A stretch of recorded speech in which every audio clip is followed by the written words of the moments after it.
All right, bro. We are here for Revelation chapter 2, bro. And you read through the whole thing, right? Yeah, I did. Yeah. Yeah. So I I love it.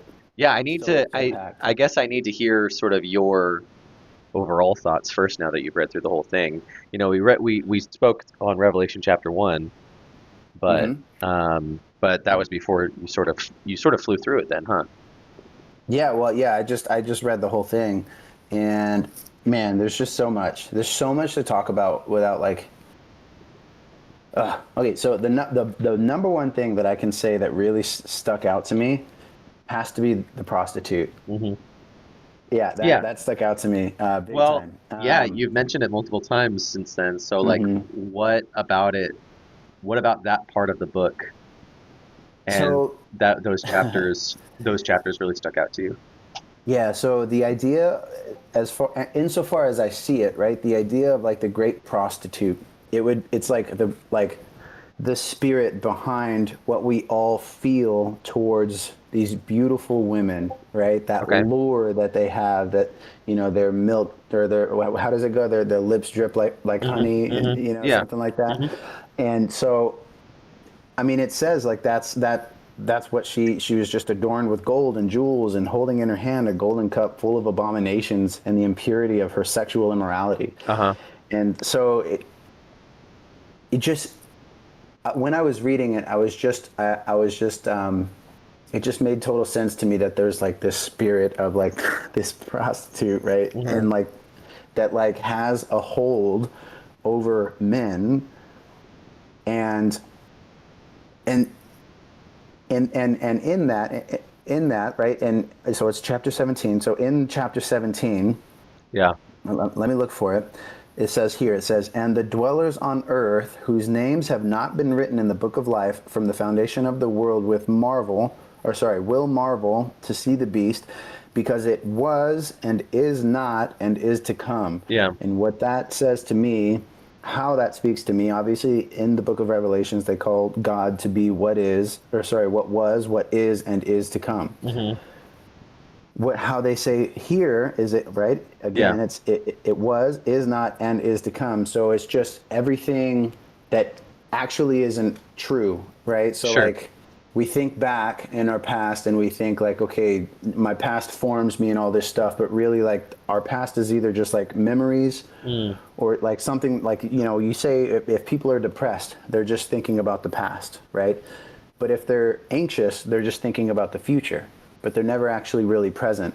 Mm. And so that's kind of how I interpreted, what was, what is not, and what is to come, Mm. right? So they're either in the past or in the future, but never in the present, right? And so in that kind of sexual immorality, it's always with temptation. It's always with this mystery of like, oh, if I could just have my way with her, Yeah. or if Sure. like, or thinking about like what I did with that lady, or Yeah. whatever. Like, but there's something there about that, like that lure that the idea of women has on men, Mm. just as in general, as Mm. a whole, Man, that is also like tied yeah. into that idea of not being present, right? Like if they were Right. actually present and they saw her for what she was, they wouldn't be fooled by it. They wouldn't Yeah. be drawn in by this mystery that she Mhm. has, Yeah. So it was just really powerful for me, man. I kind of blew So my mind. so are you reading this is related. Are you reading Proverbs right now? I know we've been No, no, talking no. about it a little bit. I only read 30 and 31 today because, some of Okay. our friend group, they There were are talking huge about it. there are whole swaths of that book about what you're talking about.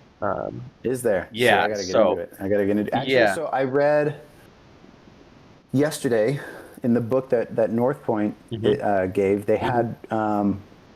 They had one. I think I put it up. Maybe it was Proverbs 23 or something like that. But Mm, it was kind of speaking of the same thing. I don't know mm, if it is 23, but it was one of them, and it was yeah, talking about the same kind of thing. Like, don't be right. tricked, and that's kind of where I got the lips like honey, and Yeah, there's yeah. um there's like two images in Proverbs of like a harlot who calls out in the streets and wisdom who calls out in the streets.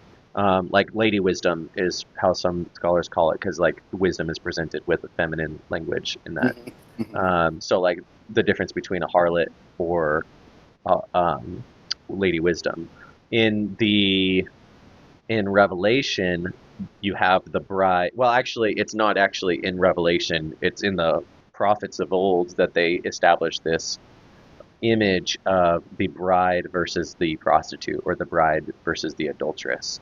Um, and the adulteress would represent the fallen humanity, and the bride Hmm. represents the redeemed humanity. And so we're going to talk a lot about that clearly when we get into it, because that's part of what a lot of what's going on. And that's just what I love so much about like everything that I'm reading in the Bible, because it's all so close. It's all Mm, so close to home. yeah.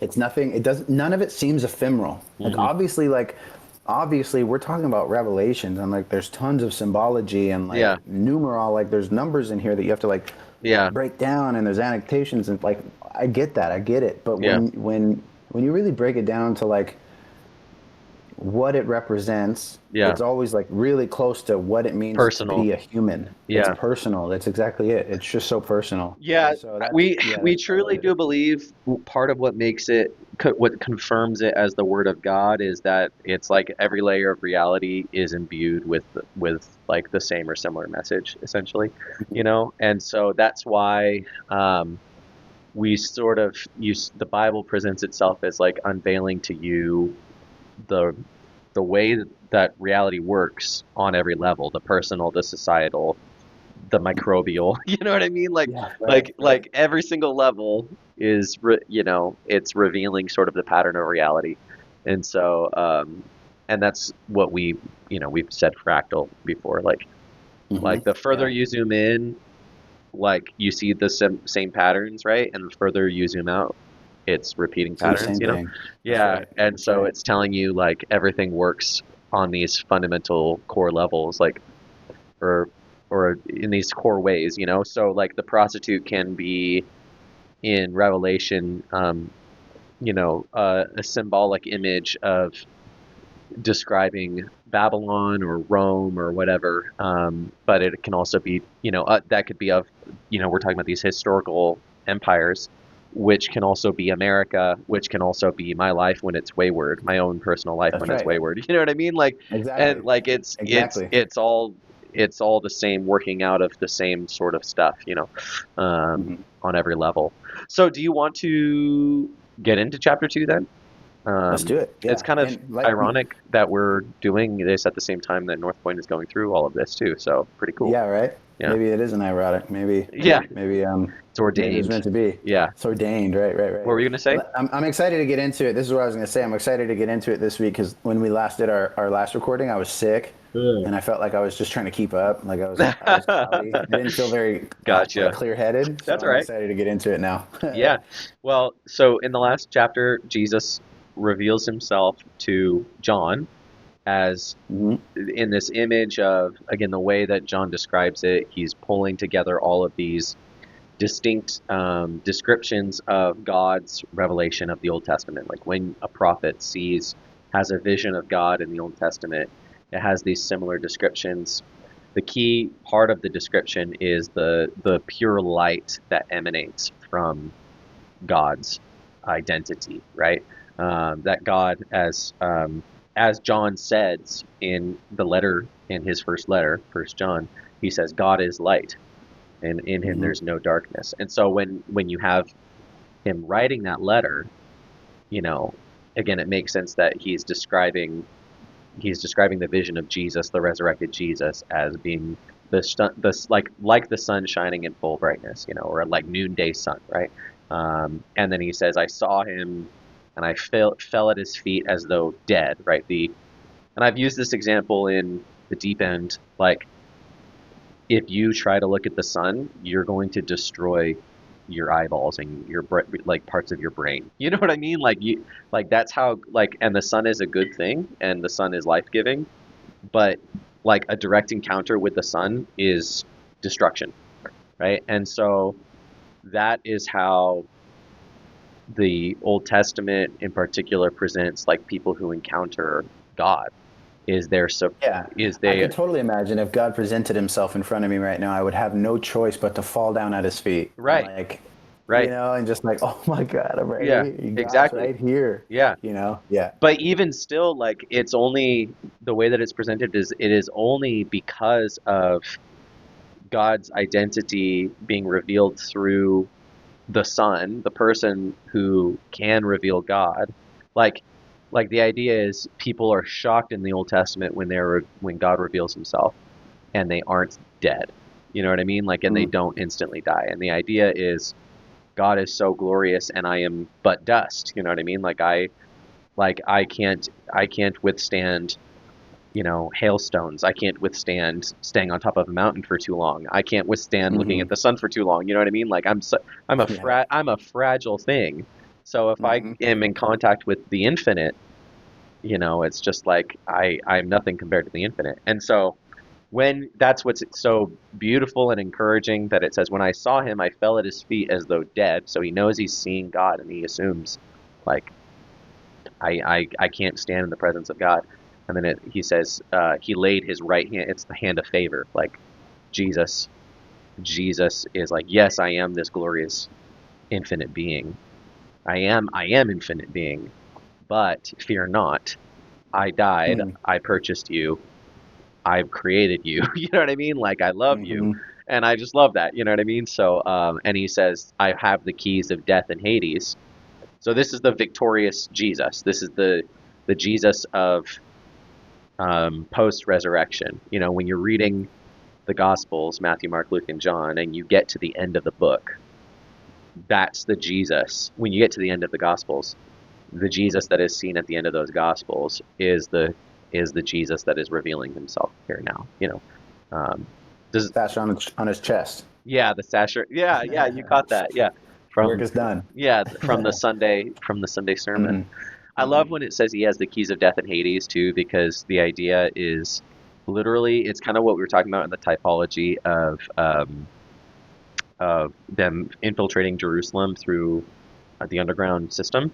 Hmm. Yeah. Um, so that is a typology of Christ because historically the way of thinking about it is when Christ is entombed, he actually infiltrates the realm of the dead. Like so, Mm. infinite God infiltrates that which is not the least like him, which is death. He is infinite life, but he Hmm. infiltrates that which is not him, and it says he leads. This is in Ephesians. He leads out a host of captives. So like all the souls of the dead are brought back into life, and he carries the keys. You know what I mean? Like he can open and close the door to death and Hades because you know, he is the creator. So anyway, it's One pretty cool. second here. I think I'm Sure. getting food delivered, man. Oh, there we go. Cool. It's all good. I'm gonna Yeah. be eating now, so. Yeah, that's fine.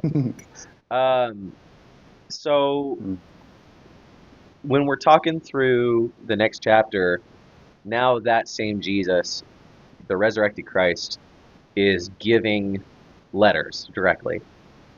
And I think that that's Yeah. really cool. Is you've had Paul and Peter and John and Jude and James. You've had these apostles, these leaders of the early church, write letters back and forth between the churches to give instruction to the churches. And so the final book of the Bible ends with Jesus giving his own letters, if that makes sense. Like, To all the obvious, churches. yeah, right, exactly. Yeah. And what's cool Totally. is he's clearly speaking, like, we believe that Paul and Peter and James and John, they're inspired. But the idea in this is like, okay, now it's like, here's the message from Jesus directly. Hmm. Of course, the gospel writers like they are recording Jesus's words and his teachings and things like that. I guess I'm just saying that it's a nice way to sum it up to say like here's a letter from Jesus directly. And Hmm.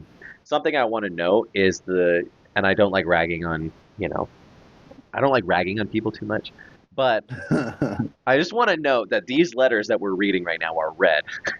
Okay, and do you know about the red letter Bible thing? You mean the red letter? Yeah, yeah, Yeah, yeah, yeah. and then the whatever his name was, the New Age guy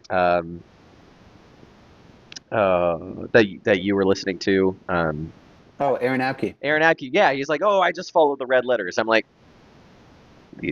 what's your way? Like, what do you mean by that? Like, do you like? Is that just like a saying that you're saying just meaninglessly, or like? do you actually mean that? Because hey, look, here's some red letters. You know what I mean? And like I'm it's gonna send this to Aaron Apke. yeah, right. Again, and I don't. And here's the deal. When going back to it, it's like I have no reason to trust. If I don't trust the apostles, then I have no reason to trust the gospels. Then I know nothing about Mm. Jesus. Then you know what I mean? Like Yeah, if yeah, I don't trust that like the people who knew Jesus accurately conveyed information about him, they're the only ones who conveyed information about him. Like all the extra biblical stuff confirms like these small like very clear details, like he lived and he performed miracles and he died and people said he was risen again, and we have that multiple sources of extra biblical like Greeks and Jews and people, ancient sources that like talk about this Jesus figure. Okay, but I don't know anything about his teachings if it wasn't for the Gospels and the Apostles. So I guess I'm yeah, just saying that like yeah. I don't really understand. I don't understand why people make that distinction as though you can know who Jesus was at all, except through the people that he was walking with, if that makes sense. Like, Yeah, and so something that's just coming to mind now is people say like, oh well, Paul, the big thing that I heard with Aaron Abke and even my friend Tyler, hmm they were saying, well, Paul never actually met Jesus, and but it says in the Bible that they did, right? hmm I mean, they did. They it met says on that his he road to sees. Damascus, right? Yeah, it says that he sees this Jesus in the same way that Jesus is revealing himself to John here. It says that Mm-hmm, Paul mm-hmm. has that same vision, and Jesus speaks to him in that Now, same vision.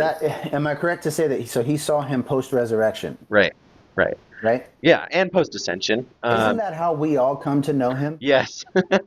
Yeah, no, that's So a fantastic point. it's actually like it's actually like a huge affirmation that like, well, if he can get to know him so well, and he wrote all of this great wisdom inside of this Bible, Yeah, only have ever met him, only ever having met him yeah, post crucifixion, post resurrection, right. post ascension is what you Yeah, said, correct? yeah, that's right. Then I can too. That Right, actually gives me a huge vote of confidence right. that I can do the same. That's a great point.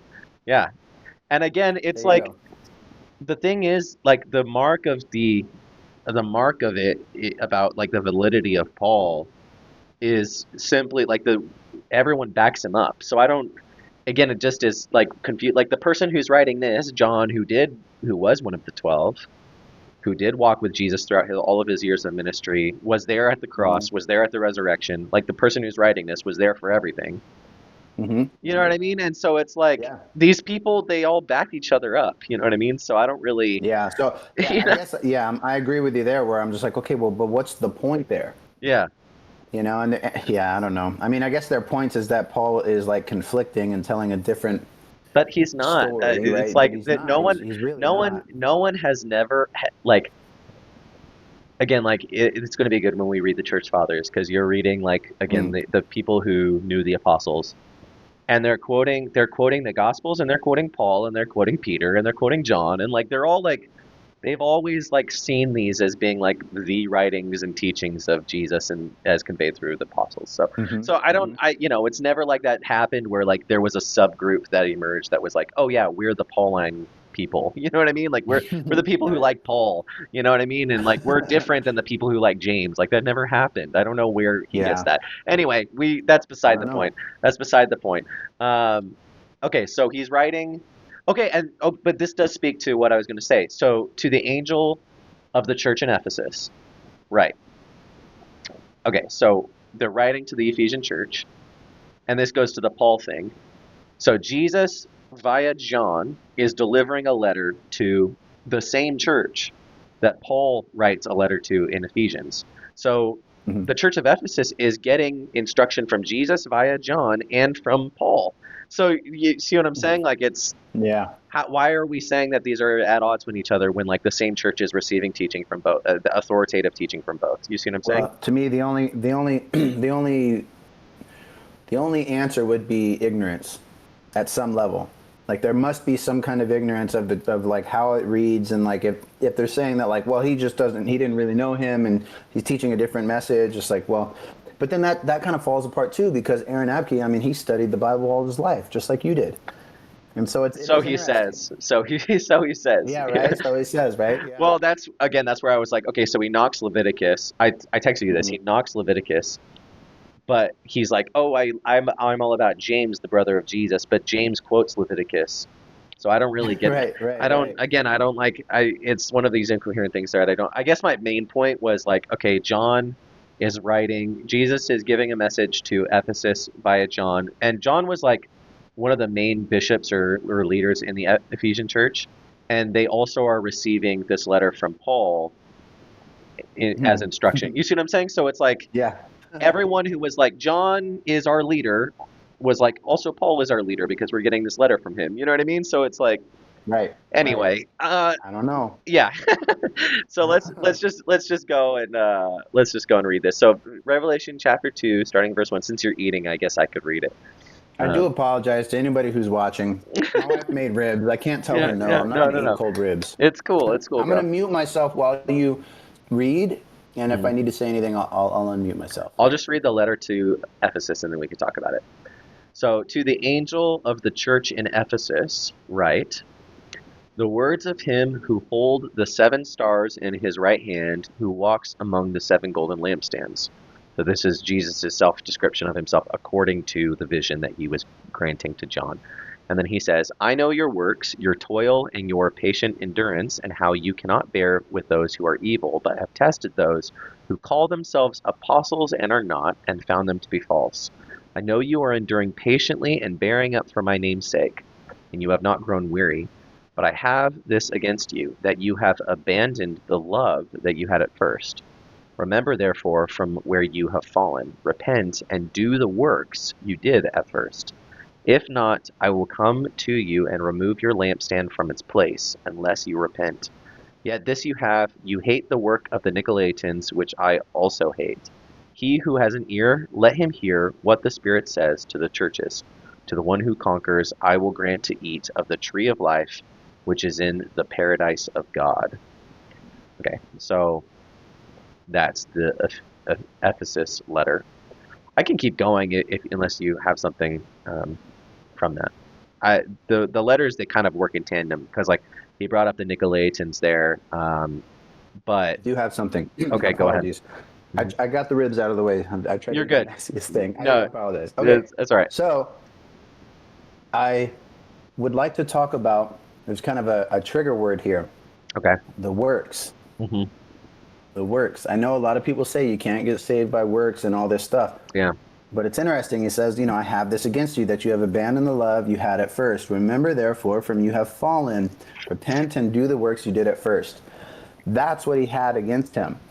Hmm. They okay, so to go back to it at first, I know your works, your toil and your patient endurance. So what he's saying is like they're doing what a church ought to do, but it Hmm. seems like he's saying you're not doing it in love. You Yeah, have I think what abandoned the he's love saying, that right, you had at first. right. So Yeah. so if you're not doing it with love, like, so I guess my point is that the works that we do actually matter.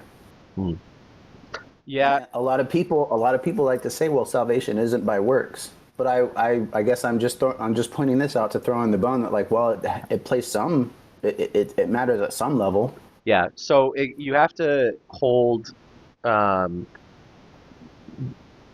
everything, all of the verses about faith and works and things like that. You want to analyze them in a meta way where you understand them to be working in tandem, right? And so Hmm. I will point to Galatians chapter 5 verse 6. This is Paul writing and he says, in the Messiah Jesus, neither circumcision nor uncircumcision has any power. And there he's speaking about what would be considered in that letter a work.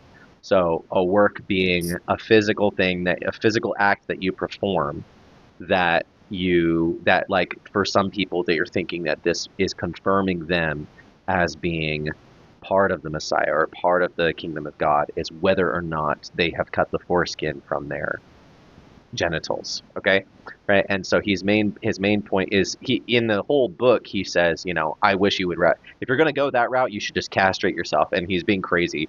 He's kind of going Hmm. off.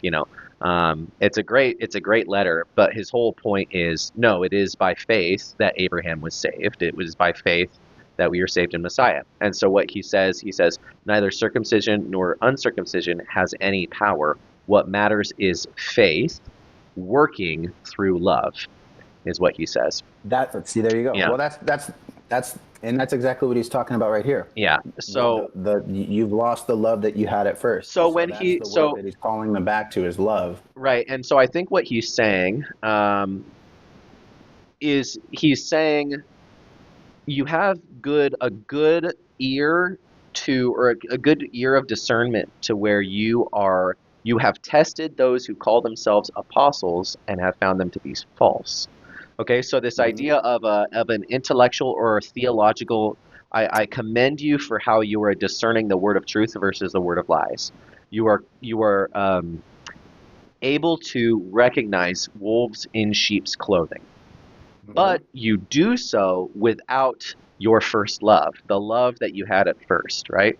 So you're doing so in a callous manner or something like that. Like you Which are I see a lot of people do nowadays. right, And I say right, this with love, but I yeah, do see a lot of people doing that. yeah. In fact, So I was just heretic telling you about a hunters, right? conversation that I had with my father and my stepmom Yeah. not too many days ago, and that was kind of not to get into too much detail.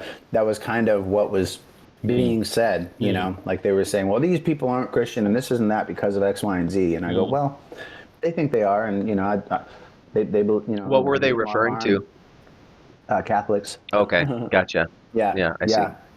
And so I was like, well, I don't know. I've heard it said that they are, and that's a point that we don't have to get into. But the Hmm. the whole idea is that I did sense a bit of callousness. Hmm. Hmm. Hmm. Like the love wasn't there. So Yeah, you know, yeah, that's a good example. I think the point, again, or even going back to another passage, in James, he says, "I will prove my faith through my works," and I think the point that he's mhm. making is, if you go to First Corinthians, Paul says, if I prophesy, if I do all these things, but I don't have love, then it means nothing.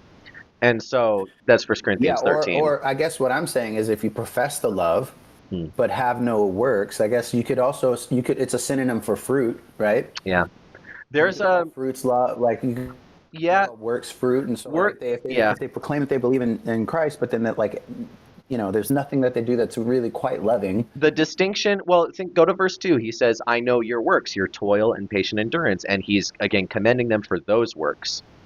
Hmm.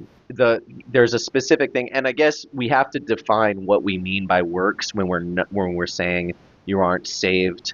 Um, but you aren't. It's true that you aren't saved by your works, and that's said Right, verbatim in the right, right, text. right. The point here is that the works are, as you said, a fruit. They can be synonyms Hmm. with fruit, if that makes sense. Right, right, right. Yeah. Another, Paul says, work out your salvation with fear and trembling, for it is God who works in you. And so the idea Hmm. is that God is working in, and I'm working out what He's working in.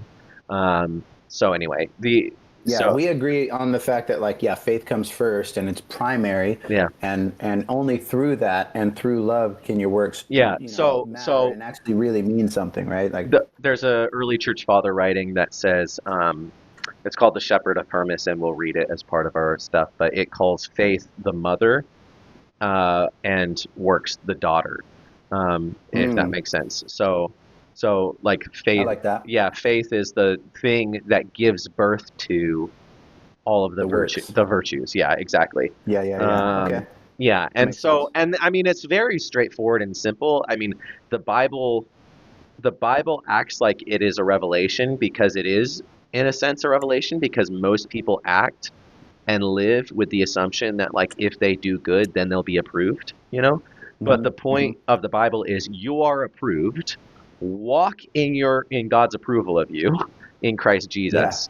Right, right, And right. you will act as though you will walk in your approval. You know what I mean? And you'll act. That's the point. It's like Christ is the perfect beloved one, and I put my faith and trust in him, and it's in my putting faith and trust in him that I will follow after him and be conformed into his likeness. So if you do it the other Good. way, if you do it the other way around, if you say I'm working to gain approval, then Hmm. you can never be good enough and you're always going to be living in fear. But the point that is So made good. throughout the Bible is that salvation, part of what is the experience of salvation is a clear conscience. You can say, no Yes. matter what Yeah. I Yeah. Yeah. do, no matter what I do, there is now therefore no condemnation for those who are in Christ Jesus, for God did what I couldn't do, And so, like, Hmm. no matter what I'm reminded happens, of I'm yeah, reminded of like the friend that's like the friend that's a part of the friend group that like yearns for the approval, like they're just like trying to fit right. in, Hmm. and it's the exact reason why they try to fit in so much that they'll never fit in. Yes, that's exactly the Right? point. Yeah, But if they just were to just be themselves, like people would love them yeah. just as they are, The right? book It's of the same Hebrew, the book energy. of Hebrews says that we are able to confidently stand in the presence of God because of Jesus, and That's right. I think that that's the point. It's not our actions, it's His actions, and then in walking in His actions, we become more like Him. We become more appropriately fitted for His presence as we do our good works. But the point here is we're approved for His presence through Christ. Um, So yeah, it's good. I like it. I just wanted to touch on it, man, because no, yeah, yeah, it's good. it's just a topic of it always happens. It's like I I just see think it that, everywhere. but I So think the I point think that it's good. I just actually posted something in Discord that you might appreciate on that level. Okay. Justified by Faith podcast. But the thing that I find here to be clear is what he's describing as he's saying. The message that he has for Ephesus is you guys are really good heretic hunters, but you have no love. You know what I mean? Mm-hmm. And so he's saying, remember from where you've fallen as people of great love, repent and do what you did at first. If not, I will come and remove the lampstand from its place. And remember what the lampstand represents. If we go to the end of chapter 1, um, the seven golden All right. lampstands Represents are the the seven churches, right? churches. Yeah. So the Yeah. idea is if the church in Ephesus doesn't repent, then they will be no more as a church. They will cease to survive. By the way, what's interesting? This is a note. Um, Okay. just a sidebar note. I'm pretty sure I heard this that there are two like 100% favorable letters to two different churches in the seven, and those are the two churches. I believe I heard this that those are the ones that are actually still around today, technically. Really? Yeah. Wow. So, That's cool. and I don't even mean the building, obviously, that they met in. I mean that like there has been a presence in that city, and that city isn't just ruins and stuff like that for forever, if that makes sense. Since Wow. That's so, cool. I think I've heard that. But anyway, whoever has an ear to hear, let him hear what the Spirit says to the churches. To the one who conquers, I will grant to eat of the tree of life, which is in the paradise. Just means garden. It's the Greek word for garden, paradiso. I will, that might be Latin actually, but it's the Greek word for garden. So he's literally saying, I will grant you to eat of the tree of life, which is in the Garden of Eden, right? So I mean, it's a clear hyperlink back to the front of the Bible, Mm-hmm. that you Mm-hmm. will enter back into the space of God, and you will enter back into the temple. You will enter back into my presence. So good, All right. Yeah, we're good on that one. awesome. You want to read the next letter? Yeah. So Smyrna, is that how you pronounce that? Smyrna, yeah, yeah. So All by the right. way, when we read Polycarp, Polycarp was the bishop of Smyrna around Mm. this time that this is being Oh, written. cool. Actually, it depends on when you date Revelation. Some people date it to the 70s or the 90s. There's a distinction. If it was written in the 90s, Polycarp is living at this time in Smyrna. Wow. Okay, And cool. he's the bishop. So All anyway, right. yep. And to the angel of the church in Smyrna, write the words of the first and the last who died and came to life. I know your tribulation and your poverty, but you are rich, and the slander of those who say that they are Jews and are not, but are synagogue of Satan. Do not fear what you are about to suffer. Behold, the devil is about to throw some of you into prison, that you may be tested. And for 10 days you will have tribulation. Be faithful unto death, and I will give you the crown of life. He who has an ear, let him hear what the Spirit says to the churches. The one who conquers will not be hurt by the second death. Okay. Um, there's a couple things there. Uh, but first, I just want to say the tree of life is mentioned at the end of the book, and so is the second death thing is also described Mm-hmm. at the end of the book. So it's it'll come these elements of these rewards or consequences that Jesus is describing. They come back around all the way. We're in chapter 2. They come back around in chapter 22. So or Mm. 20 to 22. So anyway, yeah. What's jumping out at you here? Yeah, I mean it's interesting. So I mean he's saying I know your tribulation and your poverty, but you are rich. So it's like, okay, well, what is he talking about? Uh-huh. Obviously there's people that are saying that they're Jews, but they're not. Hmm. They're apparently, they've been infiltrated by, Hmm. Satan, Uh-huh. basically, Yeah. is what it's saying. And Yeah. that they're going to suffer, but at the end of it, he's basically giving them the same assurance, like, yeah, you're gonna face some tribulation because of what's happened, Yeah. but fear not, like we've already won, Yeah. and just be steadfast in your faith. Yeah, there's a couple things that are like interesting about each of the letters is they obviously have nuances. Like he's saying there's something completely different than what he said to Ephesus, but it's got similar themes in that like that you have essentially things coming at you from every angle. You have people who want to kill you.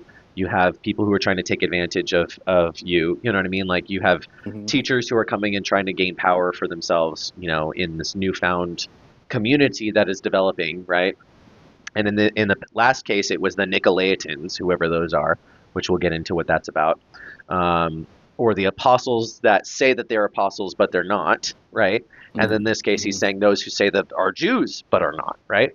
And Mm-hmm. so there's a question: is he talking literally about people who are walking around saying, "Oh, I am of the Jewish ethnicity," or is it people saying, is it a symbolic language that's saying those who say um, that they are like privileged or that they are part of the chosen people of God, but are actually enemies of God, right?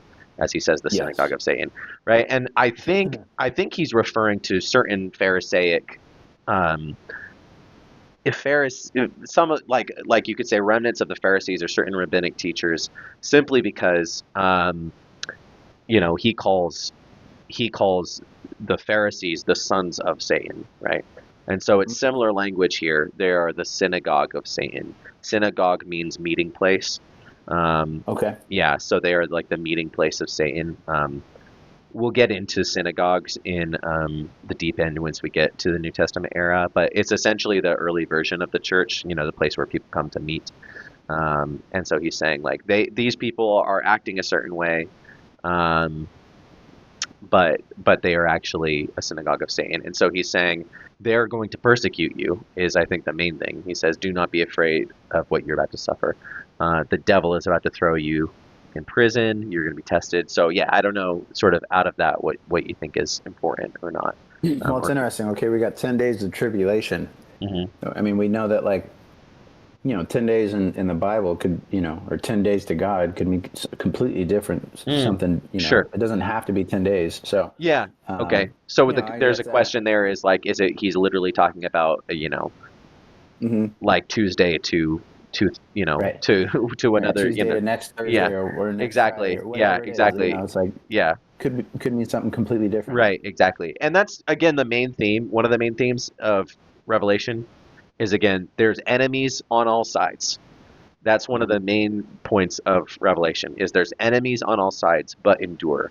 You know what I mean? Like there's going Mm, to be yeah. a tribulation, there's going to be trials, there's going to be testings, there's going to be persecutions, but but be patient and patiently endure, and you will receive the crown of life. Mm, And so that's sort of one of the main meta themes of the entire book, and we'll see that even later on in those later chapters when the prostitute and the beast are feasting on the blood drink. It says that she's holding a wine glass, a goblet of full of the blood of the martyrs. You know what I mean? So like yeah. she's Yeah. Yeah. drinking the blood of the faithful, and but they are faithful to the end. And so that's sort of preparing that theme for us. Um, Whoever the one who conquers will not be hurt by the second death. So I'm not sure if that is bringing up any questions for you. What is the second death? Well, I imagine the second death would be us like our death as we know it, and we've already had one death when like our spiritual death when we ate from the tree of knowledge, right? Okay. Like Mm, in the Eve, sorry, in the Eve, in the garden, hmm right? mm, I would consider that to be our first death, our fall. And hmm so then the second death, correct me if I'm wrong, I've just always kind of seen the second death as like, okay, we die here and then that's it, mm, and then mm, there is no afterlife, or like, you know, we go to this place called hell, right? mm. Like a dying of who we are as, Yeah. we were never meant to die. So if we don't accept, if we're not walking in the way, then we're going to die again. That's just kind of how I Mm. have taken it. I, Let me know I'll if I'm way off. I'll just leave it. I'll just leave it because he will.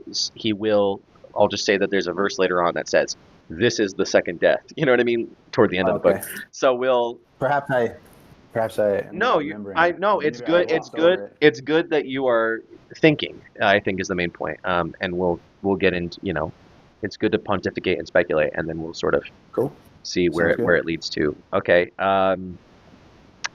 Yeah, there's a lot that could be said here, but just for the whole point of getting through the letters, I really do think that like for in this case, like the letters are good being read all together, especially because I feel Mm. like his descriptions of himself they actually like increase in intensity, if that makes sense. Okay. Like Okay. so, if you've noticed, every letter starts out with him saying something about himself, and then it ends with him saying something about what you will get. You know what I mean? Like I haven't what he noticed that. No. Okay, so it starts out with him saying, "The words of him who sold." This is back in Ephesus. The words of him Mm-hmm. who holds 7 stars in his right hand and walks among the 7 golden lampstands. Right, Mm-hmm. Mm-hmm. and then in this one he says, "These are the words of the first and the last, who died and came to life."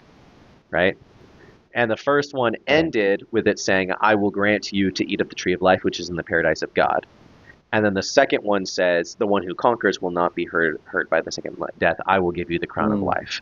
Okay, so it's always Okay. saying something about himself to start the letter, and then something about the people he's writing to who are victorious.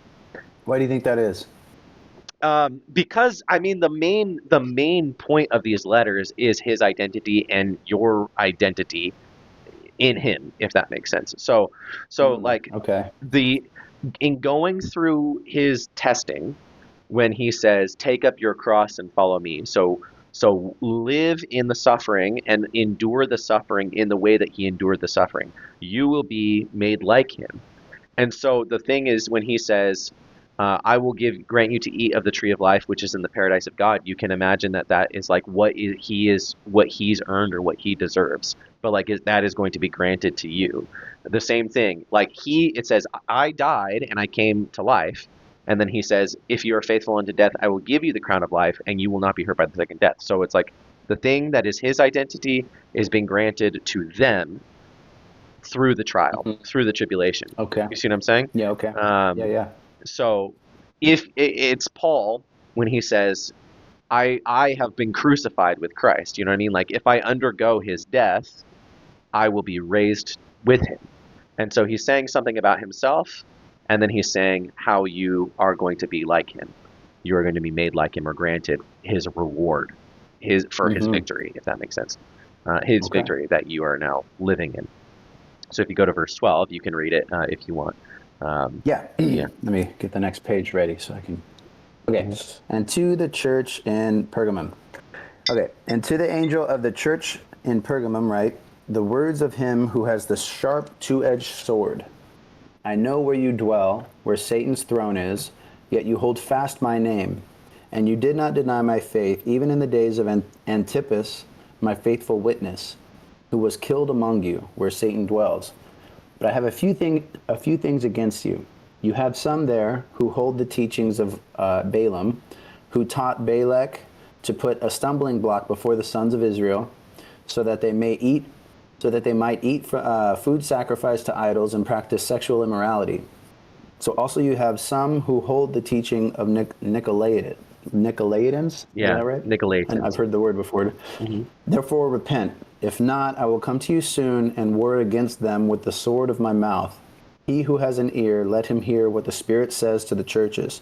To the one who conquers, I will give you some of the hidden manna, and I will give him a white stone with a new name on the stone that no one knows except the one who receives it. So Okay. interesting. Yeah. So interesting. Um, so again, the presentation of himself as he has the sharp two-edged sword, right? Hmm. But then he says, like, he's describing himself later on, and what he will give is relating himself. He says, "I will come and war against them with the sword of my mouth." So yeah, so the Nicolaitans, which were mentioned all the way back in Ephesus, in the Ephesus letter, yet you have this going for you. You hate the works of the Nicolaitans, so now those figures are mentioned again here, and it's describing something about them. He compares them to Balaam of the Old Testament. Back Was in that the the book, sorcerer? yeah, back in the book of Numbers, the one who prophesies the star prophecy. That's Um, right. That's yeah, right. but after he does that, the whole point is that Balak is this pagan king who hires Hmm. this wizard figure to cast curses on Israel, and then he can't. All he can do is cast blessings. In fact, the last one is he prophesies about the Messiah. He prophesies about Right. the king. I Yeah, remember. Yeah, he could only do blessings because that's what Yahweh told him. yeah, That's all he could do, lest he kill him. Then and yeah, there, if I'm yeah. not Yep. mistaken. Hmm. But because he couldn't do anything but bless him, he couldn't curse him. He gave him some kind of stumbling block, which is what he's Yeah. talking about here. Yeah, so in the story, what it says essentially is Balaam tells Balak, like, hey, all you really need to do is send some cult prostitutes in there, and they'll start enticing the sons of Israel to start sacrificing to these Mm. pagan gods, and then God will not bless them, and then there's a whole plague that happens and things like that. So he's saying essentially Wow. like there's a spiritual victory. That's the interesting thing is like there's a spiritual victory. You are dwelling in the seat of, it says you are dwelling in the house of Satan. You are dwelling where Satan's throne is, in Pergamum there, and you can imagine that there's major idolatry going on there, and it's So like, who? Okay. So remind me, please, the teachings of the Nicolaitans that he's right. talking about. So he's relating the teachings of the Nicolaitans to Balaam, who taught Balak to put a stumbling block before Israel that Okay. they Okay. might eat Okay. food Okay. sacrificed to idols and precious. So the idea here is you are in a space that is highly idolatrous, Satan's Hmm. throne, Hmm. and there's some among you who are persuading you, as Balak and Balaam did. They are persuading you, or tricking you into these perverse practices, right? Into this idolatry and this sexual immorality. So again, it's one of these things where you have to think about, who is Jesus speaking to? He's speaking to the faithful who have enemies on all sides. Like I said, without and within, that there's false teachers within the body. You know what I mean? Hmm. And Hmm. so there's people who are trying to lead you astray. And so how are you going to endure that? So again, it's a warning. And again, like, this is going to the whole church, to the seven churches, but there's a real group called the Nicolaitans that is existing at this time. You know what I mean? And so these people Yeah. who are following this Nicholas person or something like that. So, you know what I mean? Like, we don't really know that much except what Jesus is describing, and what he's the one thing that he can do is relate it back to this story from Numbers. And he's saying, Hmm. like, look at what's going on. You have to understand that what's going on in your time, in your life right now, like, you have a one-to-one correlation with this story from the book of Numbers, and you have to hold fast against these false teachers. So I don't know if anything else is standing out to you there. Oh, for sure. Yeah. Okay, go ahead. So, well, what kind of comes to mind? I don't know if this is what comes to mind is like the New Age Okay. spirituality, Okay. where Gotcha. they, yeah, where they like, love is free, and we're free to love everybody, and we're not supposed to be monogamous, and we can be platonic, and all, whatever, all that Burning stuff, Man. right? Burning Man, exactly, all that, exactly, man. And which so which that they sticks they out to light a me. they light a giant idol in the middle of the desert and have like orgy fests like there. You know what I mean? That's Like, right. Well, yeah, that's exactly what I yeah, think about, right? yeah. So, and I was kind of steeped in a lot of that stuff. Not that I Right. was like going out and having Sure. orgies or anything like that, but Yeah. no, but No, I I knew hear a lot you. of people that like probably would. Isn't there like Um, there's a thing called there's like an island or a retreat that is called, like, I think it's just called hedonism or something. And it's like I don't know. people just walk I don't know. around naked and just Oh, ha- surely, I surely mean, there's there's like amazing teaching. there's a million places like that. But the Yeah, point yeah, here is, yeah, that's true. That's actually a good relation because there are there are certain groups that will co-opt Jesus or be act church adjacent, but then they'll right. incorporate a lot of wild stuff in them, That's right. Yeah, Um, and they'll twist like some of his teachings, where it's like his main teaching was just about love, which is like, yes, it was, but what is but love? his idea of love and your idea of love are two different things. Because Right. like what I can see in that kind of community, and this isn't like, I'm not hating like on where I Of came course. from. I'm just seeing like, I just feel a little bit more refined in like where I stand, and Sure. I just see that like their idea of love is, when it all boils down to it, it's like romance. Like, Mm, that's their mm. idea of love, and it's all Affection. feelings and it's all Yeah. affection, Yeah. exactly. And so I have compassion for where they're at, because Yeah. but like love is hard, man. Love is a choice. Hmm. To love, it's like really easy to love somebody that you're at EDM Yeah. concerts, like dancing with it. Like that's easy. That's fun. Of course you love everybody in that context, right? But Yeah. like when you're pressed, like that, like, Hmm. okay, now do you love the people that are like have their foot on your Right. throat, not Yep. literally but figuratively, Yeah. so okay, Totally. so then the next thing that sticks out to me, we got to talk about the white stone. I will Hmm. give him a white stone with a new name written on the stone that no one knows except the one who receives it. Yeah. That's interesting. Mm. So okay, so with a new name on that stone, what I'm thinking is just like a new identity, Hmm. right? Hmm. Like it's all about identity exchange. That's everything Yeah. that I've seen in this Bible. That's everything that I keep reading from it. So Obviously, there's one white. person who changes names in the Bible, and it's God. And well, Yeah. it's God of the Old Testament will give people new names, like Mm-hmm. Abraham's name will be changed, or Jacob's name will be Sarai to changed. Sarah. Yeah, Sarai to Sarah, or Abram to Abraham, or Jacob to Israel, or whatever. And then Jesus, he gives, Right. Peter a new name, and he gives, Mm, Matthew a new name. So it's like, that's right. yeah. So anyway, yeah, it's about new identity formation and where is your identity coming from. So yeah, that's good. Yeah, and so they say a white stone, or he says a white stone. I think white. We think purity. That's what the white hair and stuff. The stone part, I mean, as I was just saying, I'm feeling more refined in what I stand for. I'm thinking just like, we talk about Jesus being, was it a rock or a stone? Yeah, I so forget that's what what's the I was exact word gonna. we used. Yeah, he calls himself a stone. Stone, right? Yeah, Right. cornerstone. And then Cornerstone. yeah, so in what a corner, what's actually interesting is the language in the Greek for cornerstone can be translated two ways. It can be translated cornerstone. It can also be translated keystone. And I Mm. don't know if you know what the difference between those is. Hang on. Yeah, one. Well, I know that Keystone is a beer. Okay. Yeah, there you go. Just kidding. Yeah. So, Matthew 21, 23, or 40, 43 through 44. Um, oh, hang on. No, 42. Okay, Jesus is speaking to the Pharisees. And he says, "Have you ever read in the scriptures?" So he's referring to the Old Testament. "The Hmm. stone which the builders rejected has become the chief cornerstone. Mm. This was the Lord's doing, and it is marvelous in our eyes." Okay, so the stone that the builders rejected has become the chief cornerstone or keystone. So Okay, what's the difference? yeah, I'll explain. I'll explain in a second. But okay, so Okay. who is the cornerstone in this context, right? Um, It would have to be Jesus. yeah, Jesus would be the Yeah. stone that is rejected, right?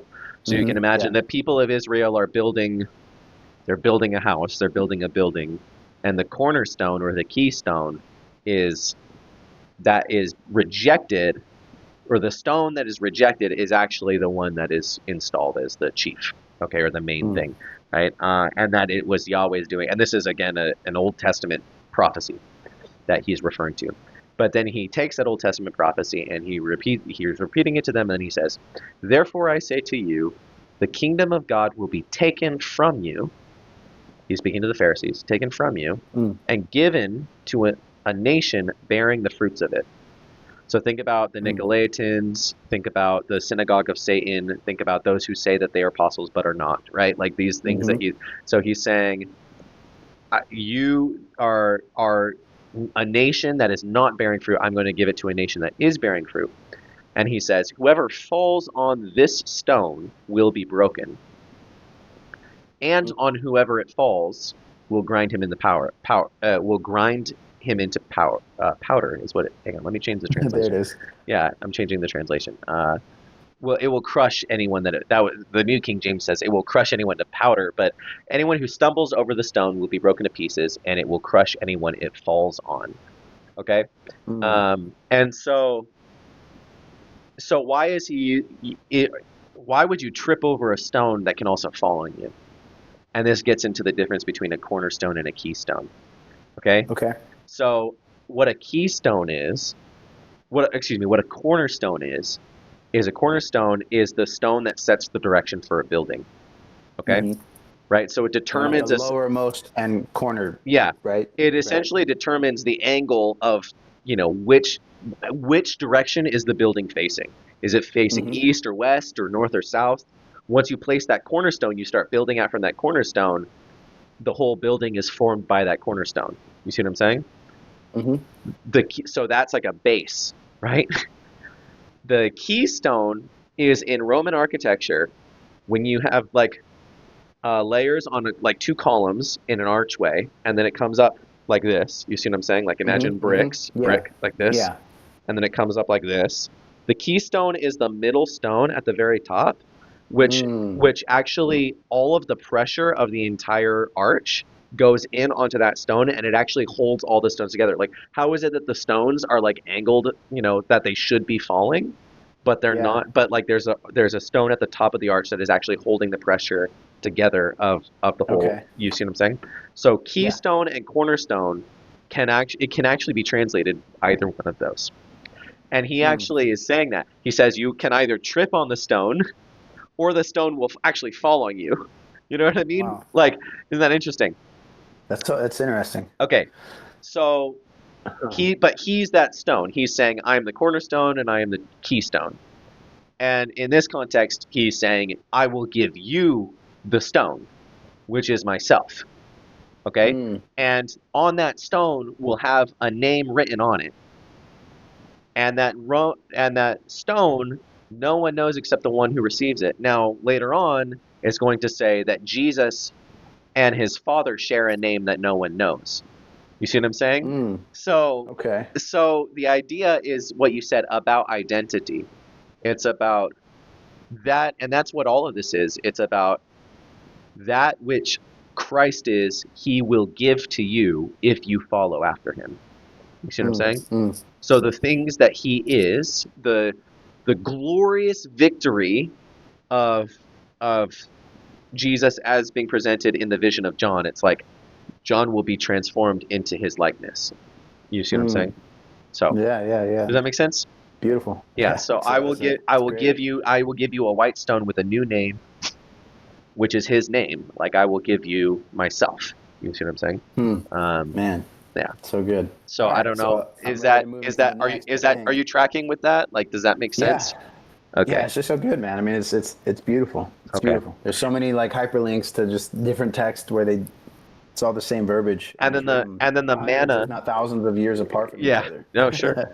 Yeah. Well, there's the manna reference too. The manna is the heavenly bread. Other parts of the Bible calls it the bread of angels, right? So that also speaks to like the tree of life language. I think the point is you have to think of him as describing a different angle. Like everything he's saying is like a different angle of the same object, which is himself, if that makes sense. Like that's how it's all about Jesus. The words of him who has the sharp two-edged sword, the words of him who is the first and the last, who died but came to life, the words of him who holds the 7 stars in his right hand. Like that's everything is like, let me look at Jesus from a different angle. Like he's presenting himself, with language from a different angle. And every reward that he's granting is himself, which is a different angle of himself. You see what I'm saying? So it's like the Okay. letters, they actually are revolving around his identity, and his identity is being given to the one who prevails through the tribulation. Um, Oh, good. so anyway, Love um, it. yeah, verse 18. Excuse me. Okay. And to the angel of the church of Thyatira, is that Yeah, correct? Thyatira. Thyatira, write this. Okay. The words of the Son of God, who has eyes like a flame of fire, and whose feet are like burnished bronze. I know your works, your love and faith and service and patient endurance, and that your latter works exceed the first. But I have this against you, that you tolerate the woman Jezebel, who calls herself a prophetess, and is teaching and seducing my servants to practice sexual immorality, and eat food sacrificed to idols. I gave her time to repent, but she refuses to repent of her sexual immorality. Behold, I will throw her onto a sick bed, and those who commit adultery with her I will throw into great tribulation, unless they repent of her works.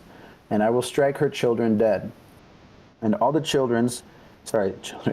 and all the churches will know that I am he who searches mind and heart, and I will give to each of you according to your works.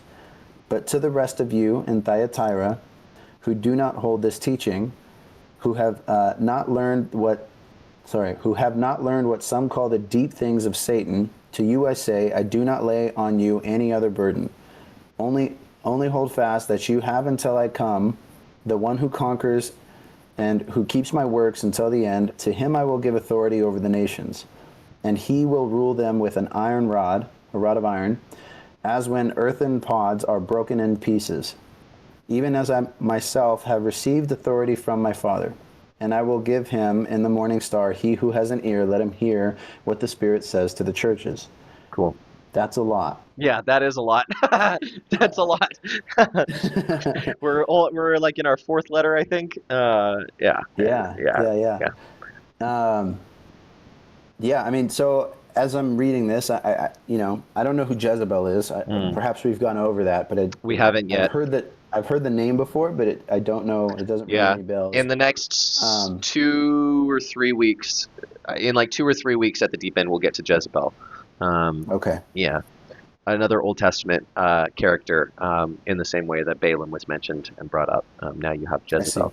Yeah, Jezebel was a Phoenician princess, a Gentile pagan princess who corrupted the king of Israel into worshiping Baal or Baal, Mm, and Asherah.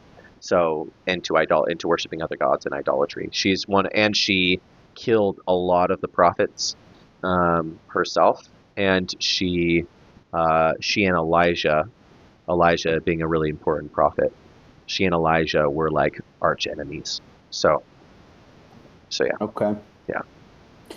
Yeah, I mean, I read this and I can't help but to think of that prostitute that I keep mentioning. Yeah, right. Yeah. So that's actually important. Again, like Jezebel represents, um, well, and there's so much when we get into. Keep all of this in mind when we get into the next weeks of the deep end. That's all I'll Mm, say. okay. Not into this next one, but in the when we get to the Book of Kings, um, and sort of the temptation to go after other gods that comes sort of through these other carnal temptations and things like that. Mm, But so yeah, what else is sticking out to you in this? Um, hmm.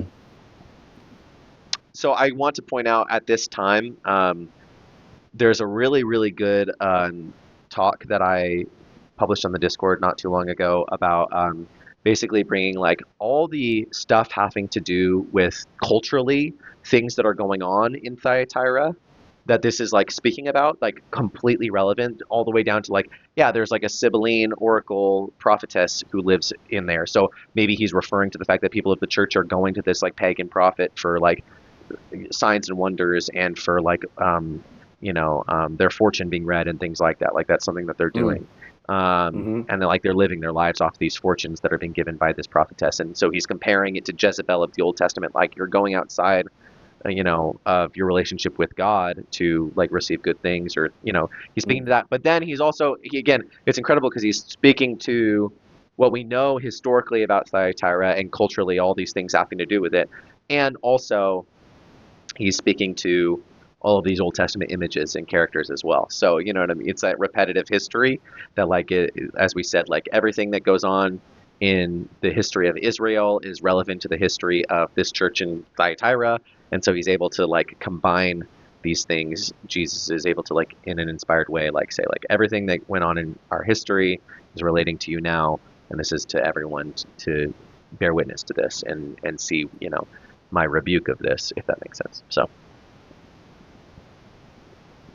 Yeah, and so what sticks out to me, one of the things is where he says, I will throw into great tribulation unless they repent of her works, and I will strike her children dead. mm, Which, the part of me, is like a dad or, just mm, like a human, and I see that and I'm like, well, what the heck did her children do? But I can only imagine that, like, her children are the fruit of what she's doing, and they're going to likely hold the same teachings, the same works, the yeah, same kind of energy, the same spirit. the language So, sounds harsh just by pure guttural instinct of it, but the point here is disaster will fall upon her and her household. Essentially, is yeah, the yeah, yeah, yeah, um, yeah, and again, like, how literal does it mean children? He's speaking about this woman from the Old Testament. Is he speaking about a literal woman? You know what I mean? That is like leading the yeah, church astray. yeah, yeah, Who for sure. knows? Who has literal children, or is he speaking about those who are following after her? You know what I mean? Like, Mm-hmm. it could be a variety of I can see things. that. Yeah. I can So see that for sure. yeah. What I love about this one, I'll just say myself, is when he says, "The one who conquers and keeps my works into the end, to him I will give authority over the nations, and he will rule them with a rod of iron, and Mm. break the nations to like pieces of pottery." Is that not what I have shown you guys in the deep end as being talking about Jesus and all of these Old Testament, like the Balaam Yeah, yeah, yeah. prophecy? That's the language of the Balaam prophecy. That's the language of Psalm 2. That's the language of Psalm 1 and 10. And it's all talking about Jesus. But then it's like, okay, is it talking about Jesus or is it talking about the church? And the answer is, Mm. you see what I'm saying? Like, is it talking about The answer Jesus, is or like is yes. it, yeah? And so I think that that's the point. Is he says, everything that I am and everything that is about me, I will give to you if you follow after me. You see what I'm saying? Like, I all can't of. help but to think of, like, when we were talking about time, and I kind of, Mm, I gave hmm you this like infinity, like I was hmm like, well, perhaps this is kind of what time hmm looks like, right? I'm just reminded of that where we're talking about, Jesus giving us authority hmm as God gave him authority. hmm And so it's like, I have this, like, man, okay, like, hmm how deep does it go down? Like, until, like, we are the body of Christ, until we're made into that perfect image where, hmm or like at the end of time, and then what of it? It's like, who do we give authority to? Like, or is hmm that, or do we hmm give authority to anybody? Like, yeah, I'm hmm just like, hmm you know what I No, mean? I don't that's know. a I'm just, no. It's yeah, fantastic. Yeah. I yeah, mean, I yeah. mean that's part of it being eternal life, is the infinityness of it. You know what I mean? That, like, it's beyond your understanding. That's right. And then in verse 28, he says, "I will give him the morning star." But remember, again, at the end of the book, he says, "I am the morning star." You see what I'm That's saying? right. So again, Yeah. that's what I was trying to say. Like, to the one who's victorious, I will give the white stone, and on that stone is a name written that no one knows. It's like he's talking. He is that stone that is given. In this case, he's the star that is given. And what a morning star is the thing that heralds the coming, like, rising day. You know what I mean? So he's saying that, Mm. like, I am the herald of day. You know what I mean? The herald of daylight, right? Mm. I announce the coming day. Um, and so that's what the morning star. That's actually, remember that Lucifer is actually morning star. Morning star, or excuse me, Lucifer. Did I? You were there for that, but it was so long ago that you probably don't remember that. I don't know. Um, I'm drinking from a fire hydrant every yeah, week, every yeah. every day. Morning star is language used of this fallen figure in Isaiah. Um, it says, "Oh, how you are fallen, morning star," and it's talking about, most people connected to the Satan angel figure. Mm. And so They were calling him the morning star as well. In Isaiah. Yeah, that morning star language in Isaiah is in reference to a fallen figure. Yeah. Hmm. In this passage though, Interesting. That's interesting. yeah, in this passage though, you can see it as Jesus is saying that like I am the true morning star. You know what I mean? Hmm. Like this fallen morning star should have been something. Should have been a herald of coming light, but instead was a fallen thing. You see what I'm saying? So like Yeah, yeah, yeah. so the idea of how we present Satan as a fallen angel, you know what I mean? Someone who was in God's. Have you ever heard the line of thinking that as this, I don't know, Mm. I'm just thought out there. Have Mhm. you ever heard of the line of thinking that as we ascend, Mm. right, we start to become unified in this field of consciousness that we have. We're less separate, Mm. and as we move up through the densities, we eventually almost, I might be butchering this, but at some level of evolution, we like become a planet or have our own Yeah, planet in this, right? that's a So I guess I'm just yeah. saying, like, I wonder if there's any like correlation or tie to the idea that like we might become a sun ourselves or something like that. Like, I don't want to get into like too like woo woo kind of stuff, but I'm just being reminded of it. So I just wanted to see if you had heard anything of it, and I'm Yeah. butchering it as well. No, that's a good I don't question. know. There is a that's a Mormon impulse, and I'm that's not like a just using the language is not a knock. I'm saying that they will go so far as to say things like that, Mm. if that makes sense.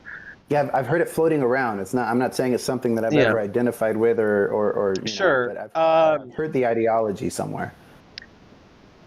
What is right about the impulse is to say that God is granting you authority over His kingdom, Mm. meaning authority over creation generally, right? Mm. So, and you were appointed to a unique role in that. Okay, so why do you have the impulse to say, or not you, but anyone? I'm just saying, speaking theoretically, the impulse to say that we become or gain our own planet, right? Our own entire. Mm.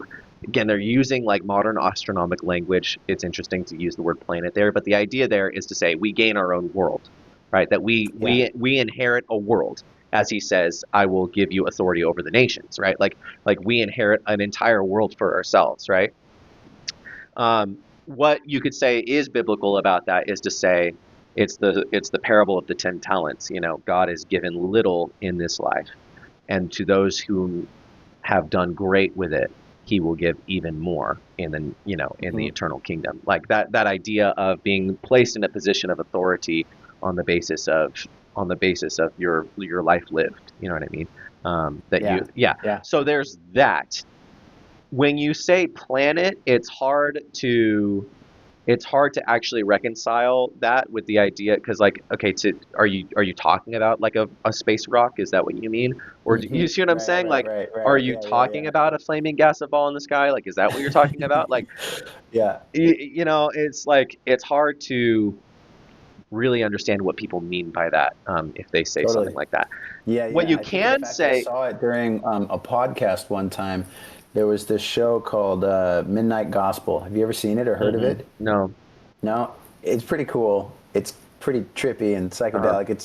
It's like I think it's only like 10 or 12 episodes, and it's like podcast style like this where Mm, they're just having conversation, and over the conversation there's this whole animation, and it's mm, like a whole show of this mm, guy who's like warping into different realities, and mm, it's like this old guy who has like an old beat down old model of like this 3D thing that he puts on, and it's mhm, shaped like a vagina. mm, It's mm, like, it's so funny, right? But mhm, and in the last episode he's on a podcast with his mom, and it's actually quite a beautiful conversation. mm, And the mom is like nurturing him and stuff during the conversation, and then he's growing up and stuff, and then like through the age that we see, like the mom dies, and then he becomes pregnant with his mom, and then like she's a baby, mm. now he's taking care of her, and then now she's getting older, and You now are he's getting reminding old. me. You are reminding me again of the Mormon impulse, which is to say that God was a man. No, God the Father was a man who ascended. If that makes sense. So that Who is ascended? Yeah, so like the Oh, idea I see that what you're God, saying. God the Father of Jesus, so what the Uh huh. Bible describes as infinite being, Uh was huh. actually at one time of my same nature, right? So the question Yeah, is, yeah. so the question is the infinite's nature fundamentally different in essence than my nature, or is it the same nature, just inherently? Okay, so this is sort of getting way off topic from Revelation, Yeah, it is. It but is. we're at the end of chapter 2, so that's fine. Yeah, yeah, Yeah, yeah. yeah. Um, but the question is God's nature different from my nature fundamentally, or do we have this sort of cyclical thing going on, right? Mm-hmm. Yeah. Where where yeah, I ascend and I become a creator of my own universe, essentially, in the way that God the Mm. Father is the creator of this universe. So that's a Mormon doctrine. Okay, Is that how they see it? that's a clear I Mormon see. I doctrine. see. Yeah. I didn't. Yeah, that's news to So it me. I didn't reminds know that. so well, and I mean, it's not like they came up with that necessarily. It's probably got deeper rooted Right. Yeah, but it's things. just Yeah, something that they it's believe in, something perhaps. it's something that they speak about, and I don't hear too much. I mean, um, yeah, I don't know where they might have gotten that from, but that is something that they. And so the question is like, is that biblical or not? Right? It is. That's the question. Yeah. So I'm interested I to mean, hear your thoughts.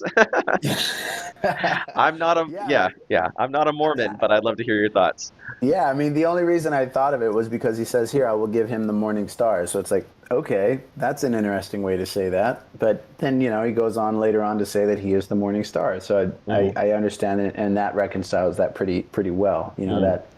Um, You mean the the way morning? that You mean I will give him the morning star? Meaning is the star an actual star, right? like an Like, actual sun, yeah, right, like an actual right, sun. right. Gotcha. Okay. Like, yeah. So and when I hear something like that too, where it's like those who do great with little, I will give more. It's like, Hmm. okay, what does Yeah. that mean? Yeah. And just given the background that I come from, and like Yeah. the things that I've been exposed to, like that Yeah. episode in particular, I was like, wow, it was beautiful. It was cool to see the way that it, like, like I said, it was the mom and the baby child, and then he grew up. Mom grew old and died, and then Yeah. came back to life. Like, it was like, this cyclical pattern of them, Hmm. and then eventually, I don't remember exactly how it happened, but eventually, like, as they were talking, like, the mom turned into a planet, and then he turned into a planet, and they were like just like there together, and like Yeah.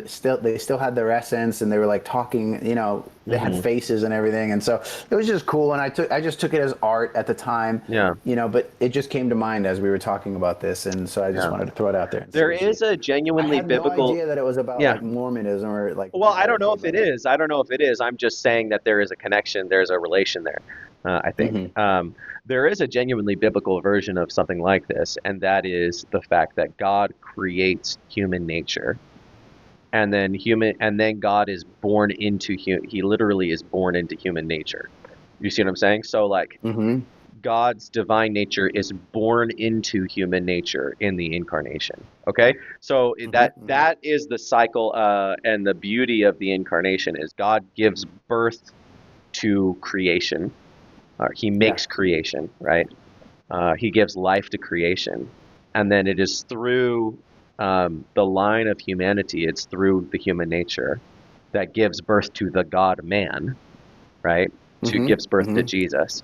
Um, so there is that sort of cyclical of like And to teach us how to like God gave be birth. like him. Yeah, exactly. Well, yeah, the idea is that him becoming lowest, being willing Mm-hmm. to become, uh, low, the highest, being willing to become lowest is the true secret of all reality. You know what I mean? That like if like you unlock the mystery of love when you understand the incarnation. Mm-hmm. Your willingness to, that love is dependent upon your capacity to love, or your manifestation of love is dependent upon your willingness to go the lowest for the sake of, Man, dude, you that's know, yeah, exactly yeah, the revelation that I had today, this yeah, morning, right, regarding everything that's going on with my son. And yep, it's yeah, No, it's Good good. stuff. It's good. Well, Good again, stuff. okay, so infinite God, his perfect revelation of himself is as the one who is willing to empty himself. So, and the emptying of himself is him letting himself be born by that which is but dust, Mm-hmm. Mary. You see what I'm saying? So the fact that he subordinates himself to a human being, Mm-hmm. his mother, you know, see what I'm saying? So it's Yeah, like, yeah. so you do have that idea, that the germ of that in um, in the Bible of infinite God gives birth to creation, and allows the creation to give birth to him. You see what I'm saying? You follow me? Yeah, yeah, Yeah. yeah, yeah, So yeah, yeah. infinite God gives birth to creation and allows infinite creation to give him birth. Okay. Um, yeah. I can't even fathom that. Yeah. But that's much different. That is much different than saying God the Father was a human being like me once, and sort of we go through this infinite, infinite regression cycle where it's like God gives birth Well, but to. he was a human like us once, right? I mean, He was, but Jesus. not in his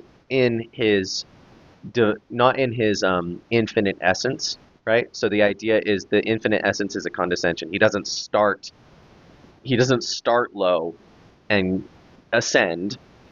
You see what I'm saying? Well, but what does start mean? You know?